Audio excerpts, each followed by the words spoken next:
भाग दौड़ भरी जिंदगी में इंसान के पास कुछ भी सोचने का समय नहीं है।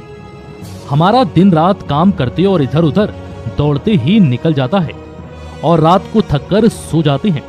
फिर सुबह से वही सब चलता है। पर क्या आपने ये सोचा है कि इन सब के चक्कर में हम उन चीजों को भूल रहे हैं जिनकी वजह से हम जिंदा हैं? जी हाँ, हमारे आसपास कुछ ऐसी चीजें हैं जो हमें प्रकृति ने दी हैं। इन्हीं चीजों में हमारा सूर्य है, जो कि पृथ्वी पर जीवन का आधार है। सूर्य हमें रोशनी देता है, साथ ही ये ऊर्जा का सबसे बड़ा स्रोत भी है। सूर्य अपनी रोशनी पृथ्वी के साथ साथ सौर मंडल के दूसरे ग्रहों को भी देता है। हमारे सौर मंडल में 8 ग्रह, 166 उपग्रह, कई धूमकेतु और उल्कापिंड हैं, जो सूर्य के चारों ओर चक्कर लगाते हैं। सूर्य इतना बड़ा है कि इन सभी को मिला दिया जाए तब भी ये सूर्य के बराबर नहीं हो सकती। सूर्य के बारे में जानना इसलिए जरूरी है क्योंकि इसी ने हमें जीवन दिया है और हमारी सारी दिनचर्या इसी पर निर्भर है। अगर सिर्फ एक दिन सूरज अपनी ऊर्जा देना बंद कर दे तो पृथ्वी बर्फ का गोला बन जाएगी और यहाँ जीवन खत्म हो जाएगा। सूर्य हमारे ब्रह्मांड मिल्की वे का हिस्सा है। अरबों साल पहले अंतरिक्ष में धूल और गैस के बादल इकट्ठे हुए। किसी बल के कारण ये बादल एक दूसरे से जुड़ने लगे और सिकुड़ने लगे, जिससे ये ठोस होते इनमें गुरुत्वाकर्षण बल पैदा हो गया और हाइड्रोजन और हीलियम जैसी गैसों की क्रियाओं से ऊर्जा उत्पन्न होने लगी और इसी को आज हम सूर्य कहते हैं। बाकी के बादल से अन्य ग्रह बने जो सौर मंडल में मौजूद हैं। वहीं अब सूर्य के बनावट की बात करें तो लगभग 4.5 अरब साल पहले सूर्य का जन्म हुआ। पर क्या आपको ये पता है कि सूर्य पर कोई सतह नहीं है, ये पूरा गैस का बना है। अगर सूर्य में सारी ऊर्जा खत्म हो जाए तो इसका आकार पृथ्वी के समान हो जाएगा। सूर्य में 74% हाइड्रोजन, 24% हीलियम और 2% अन्य तत्व मौजूद हैं। इतने सारे हाइड्रोजन के कारण ही ये इतनी ऊर्जा पैदा करता है।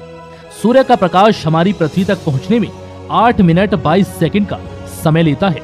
हमारे सौर मंडल में 8 ग्रह हैं, वो भी सूर्य के चारों ओर चक्कर लगाते हैं। इसका कारण है सूर्य का गुरुत्वाकर्षण बल। अगर ये गुरुत्वाकर्षण बल नहीं होता तो हमारे सारे ग्रह सूर्य से दूर होकर अंतरिक्ष में इधर उधर चले जाएंगे। लगभग सभी ग्रहों पर अपना अपना गुरुत्वाकर्षण बल है, पर सूर्य के पास सबसे ज्यादा है। सारे ग्रह सूर्य से सही दूरी पर हैं। ये ना तो सूर्य के पास आ सकते हैं और ना ही इससे दूर जा सकते हैं। सभी अपनी अपनी कक्षाओं में बिना एक दूसरे से टकराए घूमते रहती हैं। हमारी पृथ्वी सूर्य के एक चक्कर लगाने में 365 दिन लगाती है। इसी से हमारा एक साल बनता है।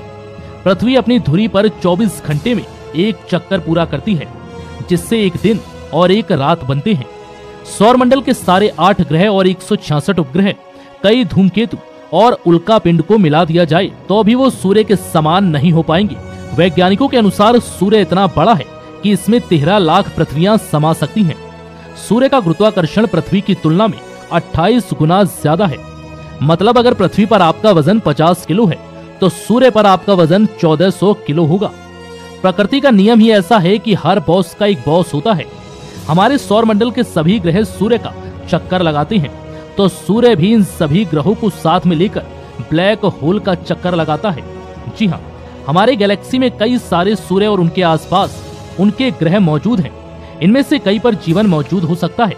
ये हमारे सौर मंडल से इतने दूर हैं कि हमें वहां तक पहुंचने में ही अरबों साल लग जाएंगे। हमारे ब्रह्मांड का सेंटर पॉइंट होता है जिसे ब्लैक होल कहते हैं। इसके चारों ओर सभी चक्कर लगाते हैं। हमारा सूर्य इस ब्लैक होल से 30,000 प्रकाश वर्ष दूर है। प्रकाश एक साल में जो दूरी तय करता है उसे 1 प्रकाश वर्ष कहा जाता है। सूर्य को ब्लैक होल का एक चक्कर लगाने में करीब 22.5 करोड़ साल लगते हैं और सूर्य अपनी दूरी पर 25 दिन में एक चक्कर पूरा करता है। हर ऊर्जा के पीछे एक स्रोत होता है। सूर्य हाइड्रोजन और हीलियम से ऊर्जा पैदा करता है। सूर्य की सतह पर हमेशा हाइड्रोजन के विस्फोट होते रहते हैं, जो कि पृथ्वी पर बहुत से हाइड्रोजन बम और परमाणु विस्फोट से कहीं ज्यादा हैं।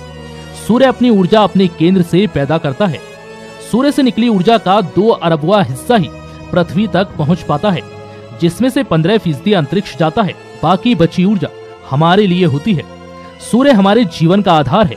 ये हमारे गैलेक्सी का हिस्सा है। हमारे विशालकाय ब्रह्मांड में बहुत सारे सूर्य हैं। रात में जो तारे दिखाई देते हैं वो हमारे सूर्य से बहुत बड़े हैं। इसी बात से हम अंदाजा लगा सकते हैं कि मानव इनके आगे कुछ भी नहीं है। हमारी सोच ये कहती है कि इन सबको व्यवस्थित चलाने में किसी शक्ति का हाथ हो सकता है, जिन्हें हम ईश्वर कहते हैं।